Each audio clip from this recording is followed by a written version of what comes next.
Good afternoon, everyone, and welcome to the 2025 Annual Meeting of Stockholders of Dynatrace, Inc. I'm Rick McConnell, CEO and a member of the Board of Directors, and I'll act as chair of today's virtual meeting. We once again adopted a virtual meeting format because we believe it allows for greater access to all participants. I'd like to make a few introductions before we begin.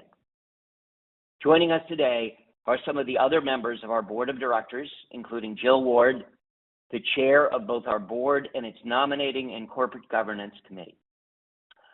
I'm also joined today by the following other members of the Dynatrace team: Jim Benson, our CFO, Nicole Fitzpatrick, our chief legal officer and secretary, and Noelle Ferris, our vice president of investor relations. Our independent auditor, Ernst & Young LLP, is represented at this meeting by Frank Maselli and Mike Como. Our outside counsel, Goodwin Procter LLP, is represented today by Joe Thies. I now call the annual meeting of stockholders to order.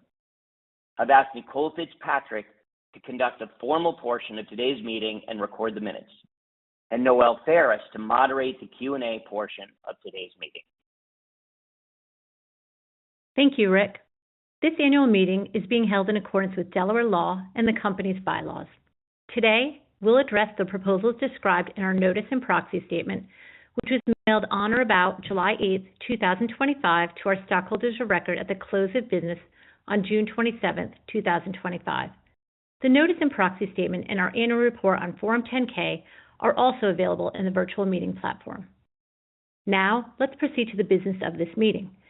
All stockholders of record at the close of business on June 27, 2025 were given notice of and are entitled to vote at this meeting. The record of our stockholders as of June 27, 2025 is posted in the virtual meeting platform. This record has also been on file at the company for the last 10 days prior to the date of this meeting and has been made available for inspection on request by any stockholder during normal business hours. We will conduct this meeting in accordance with the agenda and rules of conduct, which are available on the virtual platform. Discussion in this portion of the meeting is limited to the proposals on the agenda. There will be an opportunity for questions about each of the proposals after all proposals have been presented. If you are a stockholder or a valid proxy holder and have any questions about the proposals, please submit them now using the Ask a Question field in the virtual platform. Please adhere to the rules of conduct for this meeting. We have appointed Jennifer Borden of Borden Consulting Group to act as Inspector of Election for this annual meeting. She is present today and will tabulate the results of the voting and provide a final report. She has signed an oath of Inspector of Election, which will be filed with the minutes of this meeting. Jennifer Borden has advised me that of the 301,756,527 shares of common stock entitled to vote at the meeting, more than a majority of such shares have voted and are represented at the meeting. Therefore, a quorum is present at this meeting. We may now proceed to transact the business of this meeting. Let me briefly describe the voting process. We'll vote by proxy and by virtual ballot. If you've previously turned in your proxy and you do not intend to change your vote, it is not necessary that you complete another proxy or virtual ballot. Your vote will be counted.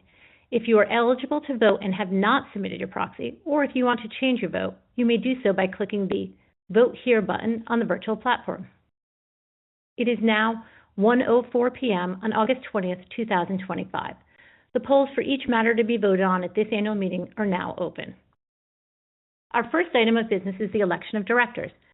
At this meeting, stockholders will vote on 3 nominees for Class 3 Director, as outlined in our proxy statement. Based on the recommendation of the Nominating and Corporate Governance Committee of the Board, our Board has nominated each of Lisa Campbell, Amal Kulkarni, and Steve Rowland for election as Class 3 Director to serve for a 3-year term ending at our 2028 Annual Meeting of Stockholders and until their successor is duly elected and qualified, subject to their earlier resignation or removal. Each of the nominees is a current member of our board and has consented to serve if elected. For Proposal 1, a majority of the votes properly cast is required to elect each of the 3 nominees for director. This means that each director nominee must receive more for votes than against votes to be elected to the board. Our company's bylaws require that a stockholder who intends to nominate a person for election as a director must provide advance notice to the company of that intent. No such notice has been received, and there are no other nominees.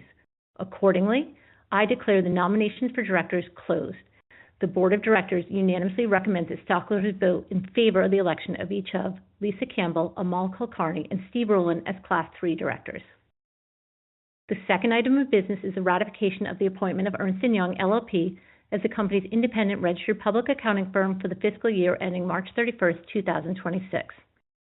The board's audit committee, which is comprised entirely of independent directors, appointed Ernst & Young to perform the audit of our consolidated financial statements for the fiscal year ending March 31, 2026. Today, as a matter of good corporate governance, we're asking our stockholders to ratify this appointment. The audit committee annually reviews our accounting firm's independence, including all relationships between us and the firm, as well as any disclosed relationships or services that may affect the objectivity or independence of the firm and its performance. For Proposal 2, a majority of the votes properly cast is required to ratify the appointment of Ernst & Young LLP. If this appointment is not ratified, the Audit Committee will reconsider the firm's appointment. The Board of Directors unanimously recommends that stockholders vote in favor of the ratification of Ernst & Young LLP's appointment. The third item of business is a non-binding advisory vote of our stockholders to approve the compensation of our named executive officers as disclosed in the proxy statement. This is otherwise known as a say-on-pay vote. The vote on this proposal is not intended to address any specific element of compensation, but rather the overall compensation of our named executive officers and the philosophy, policies, and practices described in our proxy statement. For Proposal 3, a majority of the votes properly cast is required to pass the proposed resolution. Our board unanimously recommends that stockholders vote to approve the compensation of the company's named executive officers on a non-binding advisory basis. Our board and its compensation committee will take into account the outcome of the vote when considering the compensation of our named executive officers in the future. We will now open the meeting for any questions about these proposals. To submit a question, use the Ask a Question field on the virtual platform. We will now give stockholders and valid proxy holders a moment if they wish to submit a question about the proposals.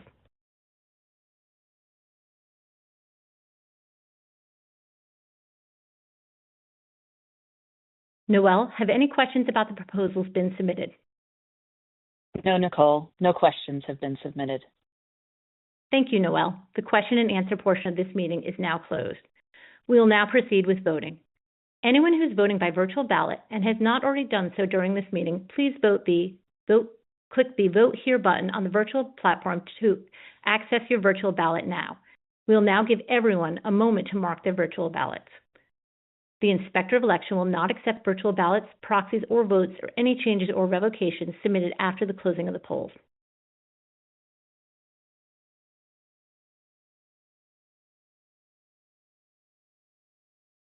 It is now 1:08 p.m. on August 20th, 2025. The polls for each matter to be voted on at this meeting are now closed. No additional virtual ballots, proxies, or votes, and no changes or revocations will be accepted. Will the Inspector of Election please provide the preliminary results of the voting? The Inspector of Election informs me that, for Proposal 1, each of the 3 nominees received a majority of votes properly cast. As a result, each of Lisa Campbell, Amal Kulkarni, and Steve Rowland are elected as Class 3 directors of the company to hold such office until the 2028 annual meeting and until each of their successors is duly elected and qualified, subject to their earlier resignation or removal.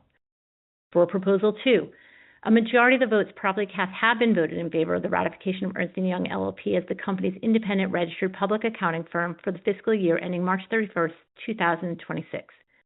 For Proposal 3, a majority of the votes properly cast have been voted on a non-binding advisory basis in favor of approval of the compensation of our named executive officers as disclosed in the proxy statement. Our stockholders have approved all 3 proposals presented at this meeting. The final voting results, including all votes cast in any virtual ballots and proxies recorded during this meeting, will be reported by the Inspector of Election and included in the minutes of this meeting. A report on Form 8-K to be filed with the SEC within 4 business days of this meeting will also reflect the final voting results. There being no other matters for consideration at this meeting, I hereby adjourn our 2025 Annual Meeting of Stockholders. Thank you for attending and for your support and interest in Dynatrace. The Dynatrace Inc. Annual Meeting of Stockholders has come to an end. You may now disconnect. Thank you for joining.